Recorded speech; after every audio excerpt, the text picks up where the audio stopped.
കേൾക്കണമേ. ദൂതന്മാരിറങ്ങി വരണമേ. അന്ധകാരങ്ങളെ ശാസിച്ചകറ്റണമേ. ഹൃദയത്തിൽ ശാന്തതയും സമാധാനവും കൊടുക്കണമേ. കർത്താവേ, ഭാരപ്പെടുത്തുന്ന അനുഭവങ്ങൾ, രോഗങ്ങൾ, തകർച്ചകൾ ഇവയിലെല്ലാം അങ്ങ് കടന്നു വരണമേ. അങ്ങല്ലാതെ ഞങ്ങൾക്ക് ആരുമില്ലെന്ന് അങ്ങേക്കറിയാമല്ലോ. അങ്ങിലാണ് ഞങ്ങളുടെ ആശ്രയം. അങ്ങാണ് ഞങ്ങളുടെ ജീവൻ്റെ അഭയം, ജീവിതത്തിൻ്റെ ആധാരം. കർത്താവേ, ഇടത്തോട്ടോ വലത്തോട്ടോ നോക്കിയാൽ സഹായത്തിന് ആരുമില്ല. മുൻപിലും പിൻപിലും ആരുമില്ല. അങ്ങല്ലാതെ ഞങ്ങളെ സഹായിക്കാൻ ആരുമില്ല. 73-ാം സങ്കീർത്തനം 25-ാം തിരുവചനം, സ്വർഗത്തിൽ അങ്ങല്ലാതെ ആരാണ് എനിക്കുള്ളത്? ഭൂമിയിലും അങ്ങയല്ലാതെ ഞാൻ ആരെയും ആഗ്രഹിക്കുന്നില്ല. എൻ്റെ രക്ഷകനായ ദൈവത്തോട് ചേർന്ന് നിൽക്കുന്നതാണ് എൻ്റെ ആനന്ദം.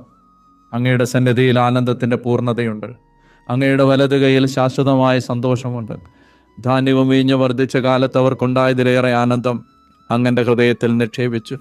പൂർണ്ണമായിട്ട് സമർപ്പിക്കുകയാണ്.